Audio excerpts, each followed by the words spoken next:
Pag-ibig members, it's me, Angel. Welcome sa aking YouTube channel. Sa video na ito, pag-uusapan po natin ang optional withdrawal sa Pag-ibig Fund para po sa mga members ni Pag-ibig na gusto na pong mag-withdraw ng kanilang savings kahit wala pa po sa retirement age. Okay, so meron po tayong dalawang klase ng withdrawal sa Pag-ibig ha.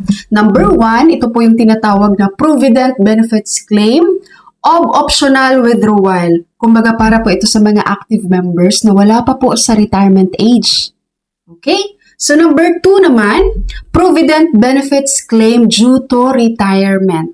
So ito po yung magre-retire na po dahil nasa edad 60 years old and up na. Ito pong Provident Benefits Claim due to retirement, meron po akong separate video nito. Comment ka lang kung gusto mo ng link ng video na yon, i-reply ko sa'yo ang link ng video. Okay po, kaya sa video na ito, ang pag-uusapan lang po natin ay ang optional withdrawal ha, para lang po sa mga Pag-ibig members na continuous pa rin nagko-contribute na wala pa sa retirement age. Okay, so dito po sa Pag-ibig Fund, makukuha po natin ang ating TAV or Total Accumulated Value. So meron mga nagtatanong dito, ano ba itong TAV na to? Itong TAV guys, ito po yung mga contributions natin sa Pag-ibig. Yung savings natin, employee share, employer share, pati na rin ang dividends. So tinatawag lang po itong TAV sa Pag-ibig Fund. So number 1, optional withdrawal sa iyong 10 years or 120 months na contributions. Ito po sa 10 years guys, dapat continuous contributions ka dyan at walang gaps kahit isang buwan. Dapat wala kang outstanding loan balance dyan, mapa-salary loan, calamity loan, and housing loan. Dapat active member ka pa din dyan ni Pag-ibig ha, continuous ka pa rin nagko-contribute. Hindi dapat makikita ni Pag-ibig sa records mo, ilang taon ka na palang hindi naguhulog. At tandaan nyo rin po, itong pag-avail ng 10 years na optional withdrawal ay one-time option lang. Isang beses lang po nating i-avail ito. At ito, tandaan nyo rin guys, hindi ito alam ng karamihan. Ang pag-avail po nitong 120 months or 10 years na optional withdrawal sa Pag-ibig, ina-avail po natin ito or ina-apply natin to sa Pag-ibig Fund within 1 year from the date na na-reach po natin ang milestone nung 120 months na nabuo natin ang contributions. Dahil po kapag hindi ka nakapag-apply within 1 year ng withdrawal after mo na-reach ang 120 months na contributions, hindi ka na po qualified sa 120 months na withdrawal. Dito ka na po pasok, dito ka na pwede sa number 2, ang 15 years or 180 months na contributions sa optional withdrawal kay Pag-ibig.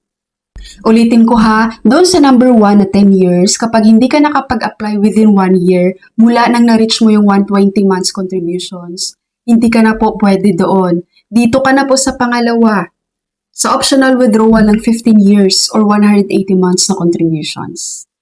Itong 15 years or 180 months na contributions, dapat wala ring gaps yan guys. Tuloy-tuloy din dapat yan. Wala dapat buwan na may bungi, no, continuous dapat yung contributions mo dyan.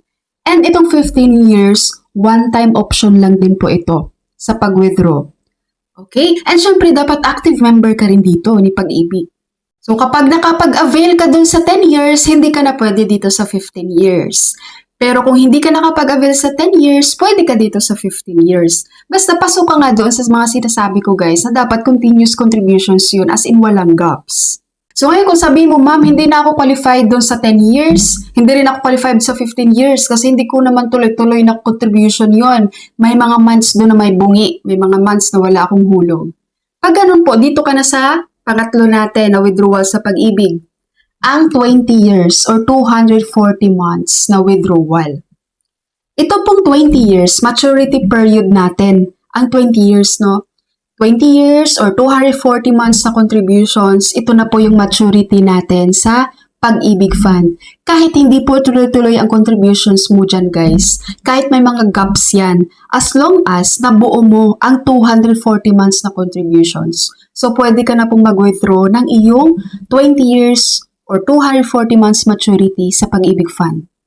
So itong sa 20 years or 240 months na withdrawal, walang time frame to kung kailan ka mag-apply. No? Anytime available na yan guys, as long as umabot ka na doon sa 240 months na maturity. Okay po, Pag-ibig members, kapag nakapag-optional withdrawal kayo guys sa Pag-ibig Fund, ituloy-tuloy niyo pa rin ang contributions niyo ha. Para pagdating niyo po ng inyong retirement age, may makukuha pa rin kayo kay Pag-ibig. No, may makukuha pa rin kayong Provident Benefits Claim due to retirement.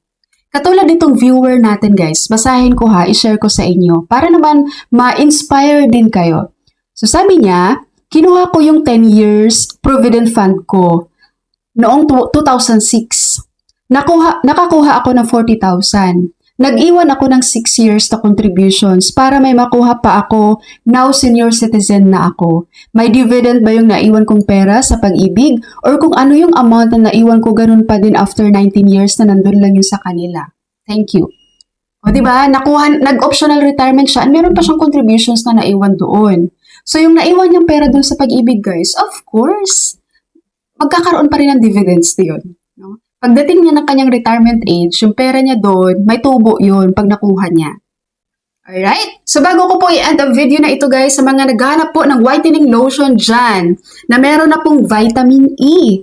No? Ito po ay 600 ml. So malaki na siya, matagal siyang maubos. Ang link ng product na to ilalagay ko po sa description ng video. Sa mga gustong mag-try, i-try nyo na guys ang ating RDL Papaya Whitening Hand and Body Lotion plus Vitamin E. Okay, so that's all from my video for today. Thank you so much for watching everyone. God bless you all.